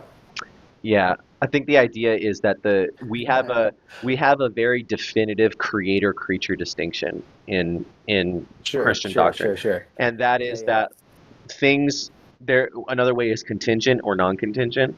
That's another philosophical way. So if something is contingent, it's relying on something else for its Mm. So being. yeah, I see what you're You see saying. what I'm So the saying? creator can't create the, the creation can't be the creator, Because it's right? And contingent. it Yep. because it's contingent, right? Yeah. Exactly. And I understand what you're the saying. nature of Otherwise, being. we would have had to have created each other at the same time, and then Yeah. it's like, well, where does that we come from Yeah. without the first initial creator, right? Right. I see what you're saying. Yeah, and Yeah. I mean, the meaning of the word on your shirt is Yeah. non-contingency. You see what I'm saying? Like, I Yeah. Yeah. am, Yeah. Yeah. right? Like the idea, like Yeah. that's the meaning of it. It's like and again, like it's getting at the heart of the mystery of being, which is why do I exist? And why do things exist generally? There has to be, and why do things begin to exist? You can't have things begin to exist without existing. You see what Right. I'm saying? Right. So Right. it's Right. like, Yeah. Yeah. Yeah. but we do know that things begin to exist. So how did they begin to exist? Well, you have to have infinite being give birth to existence of things that are contingent. Mm. You have to have non-contingency to give birth to contingency. And so I think that that's sort of the point of I don't understand how the Mormons square that circle, if that makes sense. So I don't know. I don't know. if you It's a say neat that idea to play with. the infinite, it's just it goes against all traditional Christian theology, which is to say, again, that infinite and finite, that the infinite is drawn up, or excuse me, the finite is drawn up into the infinite. So it's given birth and then drawn up into the infinite. And I don't mean Hmm. that. Well, actually, the this is where you see the cycle is that um, okay, let me go to Adam and Eve, okay, because actually the human creation narrative is the model of this, okay. So you have Adam, and then you have Eve that comes forth from Adam, Hmm. okay, and then Adam, and then Eve and Adam reunite again, and then they give birth to something new. Hmm. So something that comes out of something else, and then they reunite, and then a new life is born, like a new creation. You see what I'm saying? So Yeah. that's a Yeah. Yeah. model. That's a model of the entire point of the meta story of the Bible, and So what why. you're saying is, in that same sense, that we came out of God. Hmm. Hmm. We were made separate. Separated, right? Hmm. We're in the process of coming back to, Hmm. much Hmm. like Adam and Eve did, Hmm. and that will be the new creation, Yes. or Yeah. or rather, a new creation will come of it. Yeah. That is the definition of the new creation. Yeah. Well, Mm-hmm. and the coming together is the incarnation. You see what I'm saying? So the coming back together Mm-hmm. of God, the reunification of God and humanity Is the begins incarnation. begins Right, at right, the right, right. incarnation, right? That Yeah. God, again, that God gives birth to the non-contingent, gives birth to contingency, and then allows himself to come under and take under contingency and take on contingency as a part of his nature, therefore sucking the contingent back up into his very nature. You see what I'm saying? So it's like So good. I Yeah, don't know. it I don't is. know It's how so else to. good. I don't know how else to like talk about this. I mean, we're talking about craziness here, but um, I don't know, man. It's just a lot of fun. I don't I'm know. just saying that that doesn't really work with the model of yeah, like God was at beginning. Like again, it goes into this infinite regression of like, okay, so who's the real God then? Like, who created the Father? I don't understand. You see what I'm saying? Like, who is the infinite? If you're saying that Yeah, God, the right, right, Father of right. Jesus, was a man like me, like who's the infinite? You see what I'm saying? Like, I don't get it. Yeah, I see 100% what you're saying. I That's where get you it. get I into get like the it. who created God. Then you know what I mean? Because I'm like, Yeah, yeah. which is just a non-question. If you have traditional Christian philosophy on the brain, it's a non. You can't Hmm. ask who created God. That he's Because God is ontologically not created, right? God is ontologically the creator. non-created, definitionally non-created. You know what I mean? So you can't ask Hmm. who Hmm. created God. You know what I mean? Like his nature is being itself. So anyway, Mm, I don't know. totally.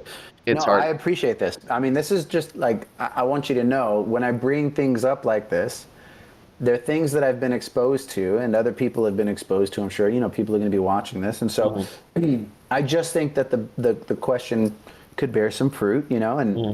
and also it does me good because like I come from kind of a hodgepodge of different Hmm. ideologies and belief systems and stuff, and I kind of read into everything, Yeah.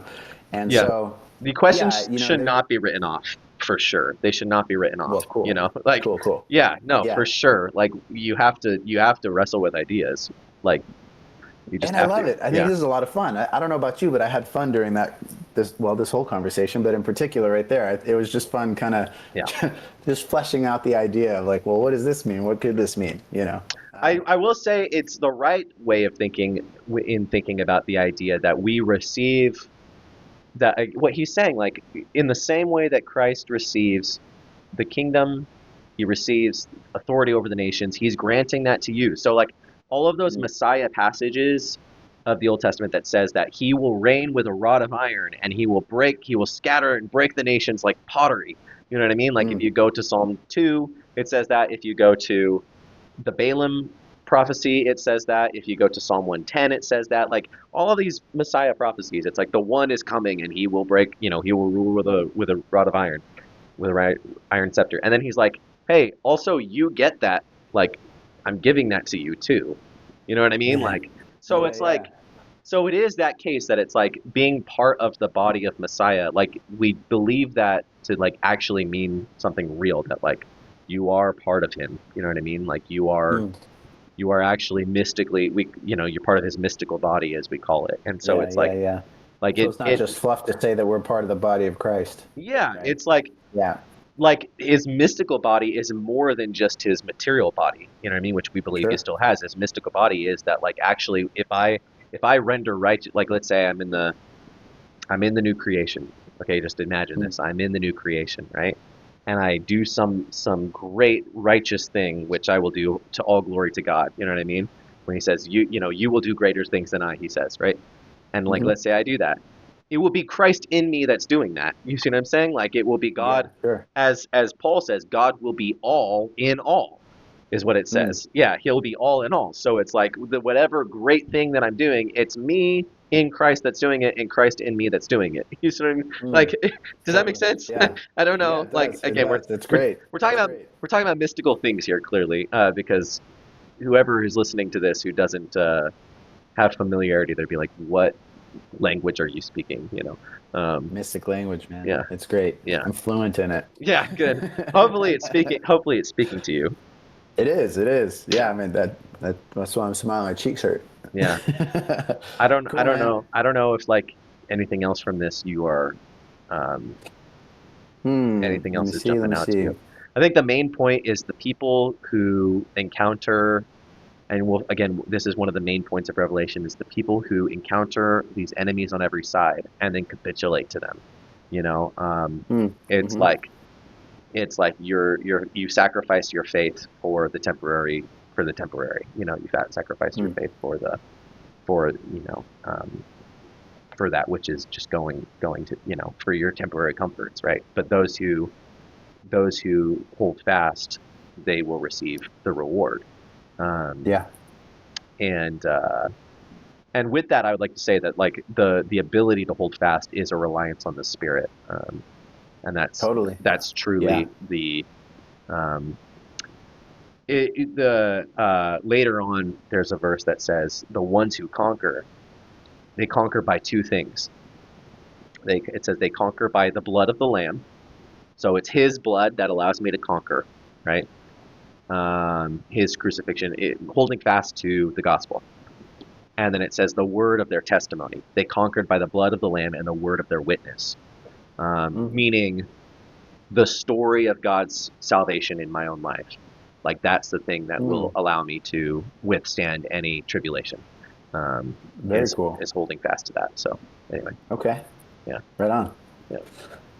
This was great, man. I appreciate it. I Mm. appreciate your time and all the insight. This is great. This is Hopefully, I fun. didn't talk too much again.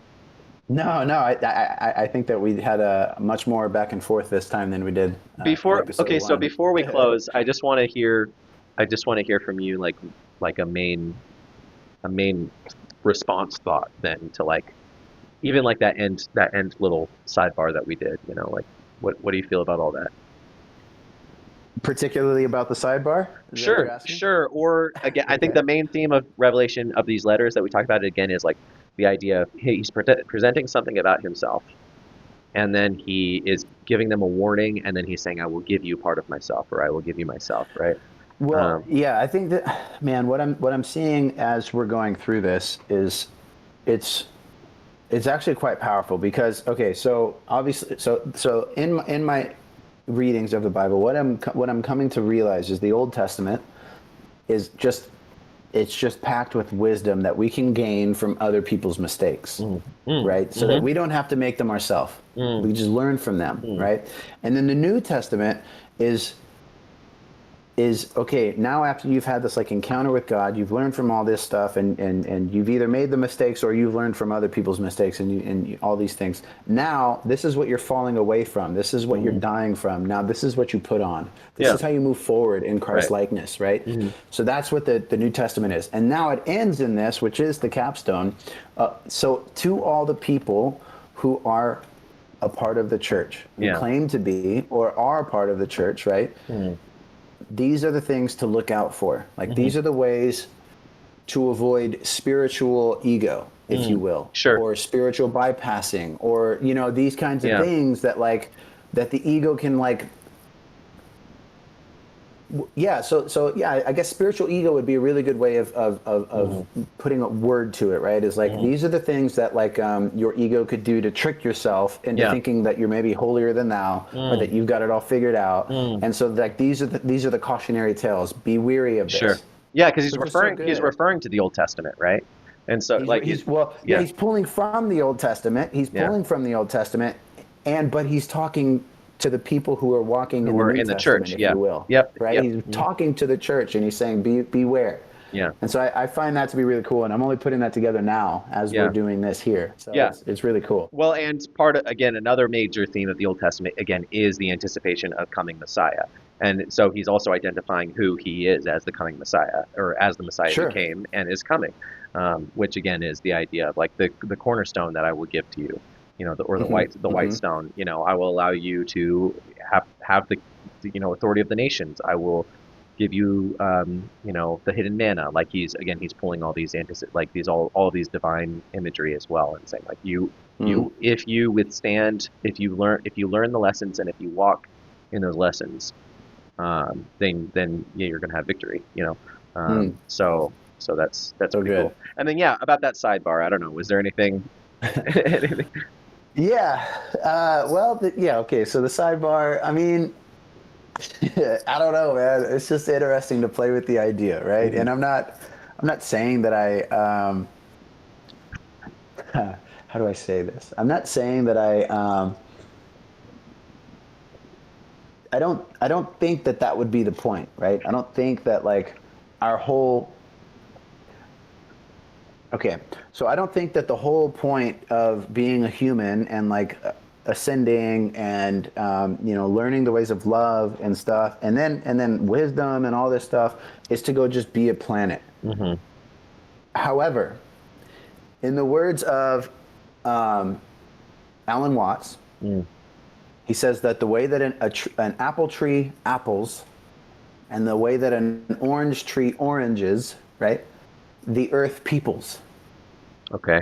And so, if in that sense, in that context, you think that, okay, then we go be a planet, right? It's not actually the planet, but it's not the planet itself that you're being. It would be like the same way that the earth peoples, right? So the spirit of the earth, Mother Nature, right, Mm. if you will, it's in this context, right? I'm not saying this is Christian theology. Of course it Yeah. isn't. I'm not saying that, Yeah. but just along that same line of thinking, like if I were to go be a planet, if like we as as the church, if like we ascended and we were a part of the body of Christ, and He gave us this morning star that we're just kind of like tongue in cheek throwing a line of Hmm. similarity or Hmm. making a connection. That it actually isn't us going and being a planet. It's actually the purpose of what that planet will become, which is like the people of that planet, Yeah. right? Hmm. Or if we were to go like, okay, what does a planet need, right? It needs the morning star, the sun, and then Mm. well, what is the sun inside of? Well, the universe. Okay, well then it's like, okay, what creates the universe? The logos of that universe. Yeah. So it's like,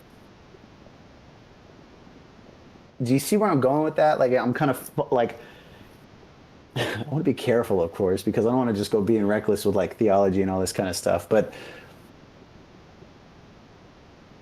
so the Law of One, Mm. which is another book text that I refer to Hmm. often, it it kind of pointed to the idea of multiverse, right? Hmm. Yeah. Multiverses, right? Hmm.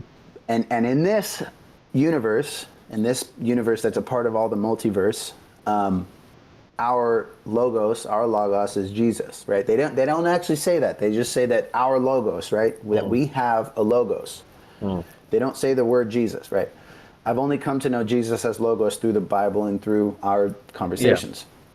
But in the context or in the way that they stated it, it made it seem as if there were other logoses Mm. that were creators of other universes with different laws, Yeah. different realities of nature. Like maybe the gravity isn't Mm. so heavy, right? Yeah. Maybe it's a little lighter, or maybe we didn't have opposable thumb, or Hmm. whatever. And so, and the whole purpose of that is to experience life in that context, in that nature, right? So, Hmm. so I. That's kind of the line of thinking that I'm kind of going, and again, it's an amalgamation of a number of different Yeah. things. I mean, I just quoted the Law of One in a podcast I once heard in Alan Yeah. Watts, and so, you know, Hmm. that's kind of just the idea that I was like, I guess that's like the where my brain was connecting a number of different things. I So, just the thing that comes up. I don't be afraid to ever. I think you have to wrestle. You know what I mean? Like, and you have to like hmm the only way that you learn how to. I don't mean this in any derogatory way, but the only way that you learn how to ride a bike is by falling. You know what I mean? Like, or by starting to okay, fall. You okay, see what I'm saying? Like, yeah, yeah, yeah. you don't know what it looks like to like actually ride without like knowing the difference between tilting too far one way or not, you know what I mean? Like, you have to Right, find right, that right. middle. And I guess my point, like, so the one phrase that comes to my mind in response to that is infinite regress, or the problem of infinite regress. And it's a philosophical problem. I just looked it up because it's what came to my mind. An infinite regress is a philosophical problem or logical fallacy where a chain of explanations, causes, or justifications goes on forever, lacking a starting point, which often renders the initial claim unsupported, like needing a reason for the reason indefinitely. Um, Yeah, yeah, and yeah. so, Okay. Yeah, so yeah. it's a It's a philosoph. Yeah, does that make sense? Like, I don't know. Yeah, it That's does. my It does. response. It does. It does. Yeah, That's perfect. No, that's good. and again, like I only want to respond with like the nature of God is not the creator of a universe. You know what I mean? Like that's not the nature of God. Is not. Well, so okay, I'm just putting it out there. I hear you. The idea that the law of one would have said was that the God wouldn't have been the creator of the universe, only the creator of the logos, and the logos created the universe. Uh. Oh, what? Okay. But okay. So but there are other logoses. That in this context, Okay. right? So that's Again, I gotta. yeah. Well, okay. So that's now I'm thinking there's a lot of Gnosticism going on there. I'll just say that because the idea is that there's sort of an infinite source pool of Mm. the pure mind or something like that, and then that gives birth to like deities. So Mm-hmm. Gnosticism and just classical paganism, that infinite source, which is sort of like an ocean, you could say, right? Like let's Mm-hmm. just say an ocean of raw intellect, okay? Raw Okay. mind. That Consciousness, yeah, right? yeah, that raw source of gives birth to deities, which give birth to worlds, right? Mm-hmm. Is that the idea? I suppose Okay, that's yeah, that would be the idea. yeah, I'm not saying this again. yeah. I'm just fleshing out something that I've So heard in the that's past. Yeah. interesting that's the law of one then, because that wouldn't that be in a sense not non-dual? Well, you're 100% right, and in fact, that's a really good point because what they say is that there's like seven densities, right? Uh-huh. And they were raw. They were a sixth density being that Uh-huh. were at one point just like us in the third density. Okay. Okay, and as they continue to go through the fourth density, fifth density, now they're a sixth density, which they're basically a collective consciousness hive mind, basically, right? Mm-hmm. And they don't actually know what it means to go to the seventh density because nobody's ever been there. Hmm. So it's like, okay, well, what is that? Like now it's like, I don't really understand any of that. Like I truly don't understand it because again like what the Bible and what Christians talk about when they talk about God is mm-hmm, they talk about um it like I don't know what other words to use other than the words that I've already used. They talk about the non-origination, no, a non-origin the non-originating origin of being, okay? mm-hmm, mm-hmm, Just the very nature of being. That's what God is, right? And yeah, so it's hard to like talk about the idea of like okay, in the beginning God gave birth to logoses which gave birth to universes like that are all disparate and they all are in the sense their own gods. That very polytheistic. And I'll say that's a very old idea. I mean, when the Enuma Elish, which is the Babylonian counterpart to Genesis 1, talks about, you know, the waters, the chaos waters, and then the gods formed in the chaos waters, and then the gods emerge out of the, and this is Billy Carson, you know, loves to riff off of this, but, and then the gods are born out of the chaos waters, and then they slay the dragon, which is what gave birth to them, essentially. So I don't know how if you're tracking with me there, but I'm what I'm saying is that is ancient paganism, like that is ancient polytheistic multiple gods theory of the universe, which is that you know the beginning or the origin of creation is a sort of raw soup, a primordial soup that gives mm-hmm, birth to mm-hmm. Logi or whatever to Logi, and Right, right, that would right. be the plural. Gives birth to Logi, and then those Logi like war with each other or something like that, or they war with their originator, and then that gives birth to material. You say Um, that they war with their originator? so Marduk slays. So are formed out of chaos. Okay, so and Mm-hmm. that's the other thing. Okay, so that's the opposite. If you talk about like a raw soup, it's often conceived of as as the chaos waters. Okay, so Yeah, yeah, right, right. right. So the chaos waters represent a primordial soup. And by the way, this is how materialist atheists think about the world. Okay, Mm-hmm, they mm-hmm. think about it as the reason the world is the way that it is because essentially forces of nature have done battle with each other, and certain forces Mm. of nature have won out against other forces of nature. Again, an ancient person is There just is, saying, yeah, I do. Yeah, now that we're speaking about it, and I appreciate this conversation because there is a part of that now as I'm thinking about it, and as they talk about like the ascensions, like you're ascending but still staying in the same universe, yeah. and it all kind of is still matter at some level. Well, and that's what Is I what was it going to ask seems. too. That's what I was going to ask too. But my main thing is like, okay, this sort of sounds somewhat Gnostic, which I feel like you might actually be in. At some point, you could read Irenaeus's Against Heresies separately. I just didn't include it because it's really confusing. But hey, you might be interested Mm, in it. You know what I mm, mean? But because in that conception, you have the plemora is what it's called, and again, that's the infinite, like let's say top layer. I don't know how to describe it, but that's like the top layer of reality. And from this like infinite mind, which is kind of like, again, like you can think of it, that is a non-personal mind. So like in the Bible, God is intentional, personal, love. That's his nature. Okay. mm. Um, in these other alternative systems, like the height of reality is impersonal, right? And Yeah, in a sense, yeah, yeah. unintentional. Um, and so out, like you could say, descends from this sort of like raw sense of intellect or being is like different powers. Okay. So that would be logos would be one. Hmm. Another one would be Sophia. So Sophia is going to be wisdom. Logos would be logic. So they would be two Mm, different in that, two different conceptions in that. But like you have all these things that come forth from.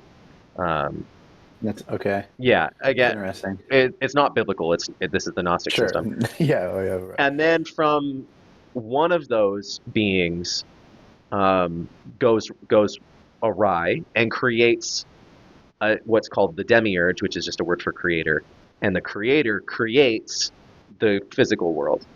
Okay, so like out of an accident. So she accidentally creates this being, and then that being is evil because he creates the material world. He creates corruptible things, essentially. I Um, see. I yeah. see. So Um, they still have a concept of a fall at some They level. do, but in their concept, again, God of the Old Testament is the bad guy because he's the creator of physical reality. Mm, And so mm, the mm. snake, what the snake is doing in the garden, the serpent, is awakening Adam and Eve to the fact that you need to throw off the physical. You have to throw off and depart. You have to depart from your Wow. creator because in departing from your creator, the creator was not supposed to create you. And so you have to depart from your creator and receive a you have to be absorbed back into the spiritual uh, Oh, non-form wow. So we should non-formity. just all off ourselves. Yeah, well, oh, well, yeah. I don't know. I mean, I'm just That's trying what to that. describe. Yeah, That's interesting. and That's what I get from well, that. in their Yeah. concept, the way that you ascend is through a lot of mysterious, um, like coming to knowledge of a lot of mysterious um, endless like these genealogies, and you come to like all of these really really high mystical concepts, and then like you will ascend. And So it's knowledge based. yeah, well, that Gnosticism. That's Yeah, interesting. Gnostic. Oh, okay. Gnostic means yeah, I know, right? That's really funny. You're connecting it back to the no, that's the idea. Yeah. Yeah, that's the idea. Hey, and again, knowledge is good, but who is it coming from? That's Is the exactly my yes. yeah. And so to tie it all back, and maybe we can like try to tie a little neat bow on a jumbled mess here. That is my biggest teaching, or my biggest lesson rather, from all of this, from diving in deep with you into the Bible and reading the raw contact, the law of one, is exactly that. Mm, Like, regardless of what's true or not true, like we must be diligent and use discernment on mhm, where we're getting our truth from, mhm, right? mhm. Yeah. So even if something might seem to make sense intellectually, and that for me, I understand that you're saying it doesn't really make sense to you, but it made sense to me at the time. Mhm. And I'm saying I understand where now I'm starting to see some holes in it, and I'm like, well, okay, I don't necessarily agree with that and Well, stuff. And what I meant by that is like I don't know how I can say like, well, here are the things that are here are the things that I could relate, and here are the things that I would say like it contradicts. I was going to Mm. say like biblical thinking. I didn't even what you were saying. Yeah, I just didn't even know what to say because Yeah, yeah, sometimes it can kind of just sound like a word salad.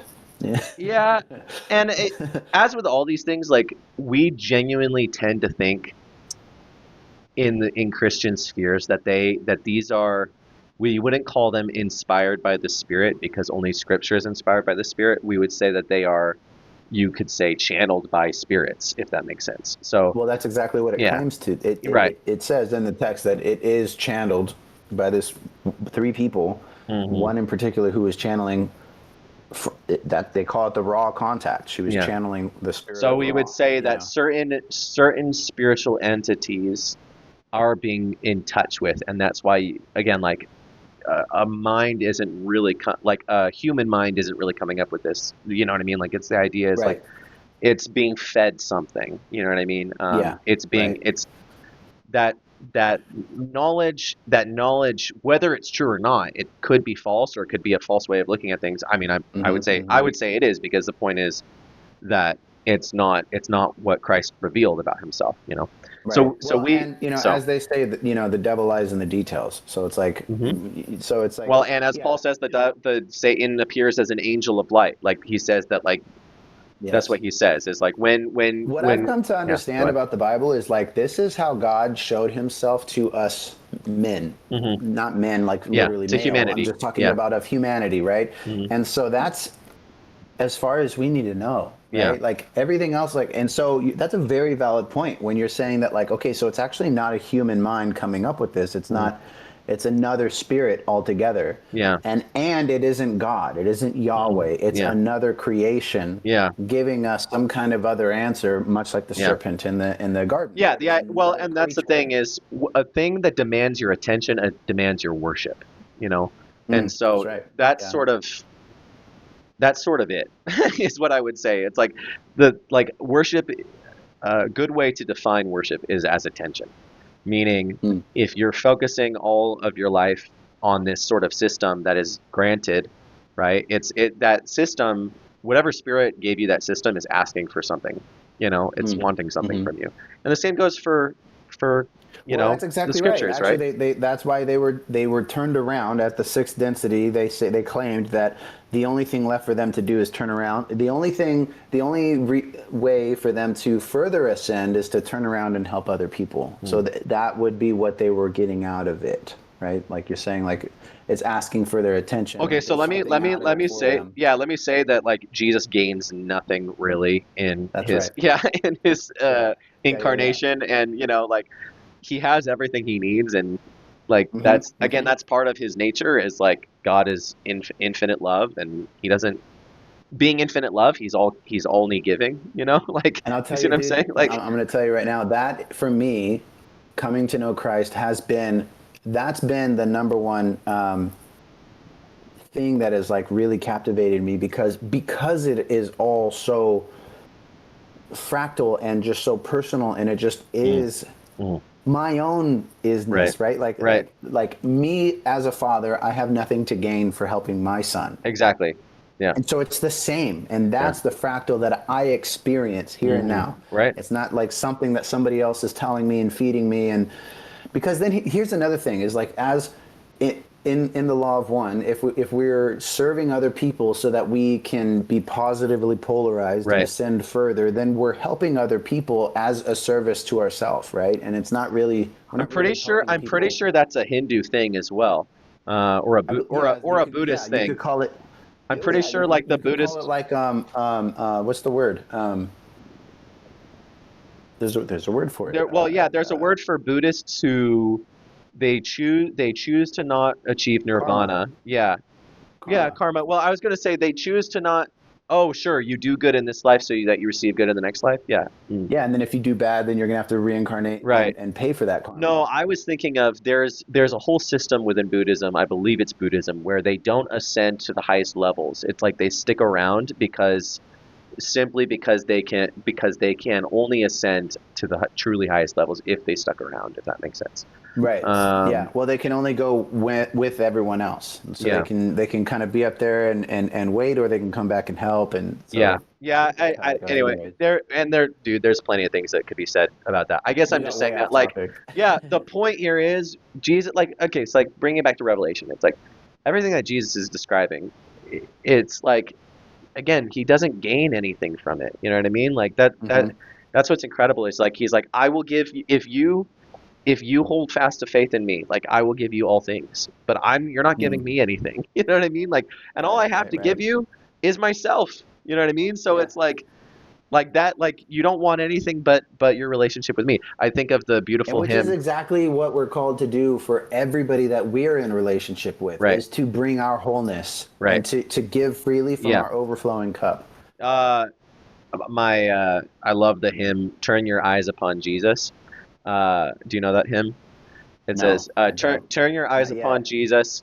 Turn your eyes upon Jesus. Look full in his wonderful face, and the things of earth will grow strangely dim in the light of his glory and grace. So you can imagine, like, Mm. as his face continues to shine brighter and brighter, like everything begins to just start fading. You know what I mean? And it's like, Mm-hmm. Yeah. Yeah. it's a great hymn because it's like, again, the idea is like all of these good things that he says I will grant you, like truly they are all just uh, benefits of being in relationship with him. That's all it Mm. is, you know. So So good. yeah, So good. yeah. Well, that was fun. It was a fun conversation and a fun little side tangent as well. Hey, when And things like come I up like that, appreciate it. I'm yeah, glad that we brought it up because, I mean, yeah, it's just helping me refine exactly what it is that how I see things, and it's refining my theology. And so, yeah, this is good. that well, yeah. I mean, that's part of the whole fun of it is Yeah. is that sort of deal. So, all right, I'm gonna stop That's right. recording now. Cool.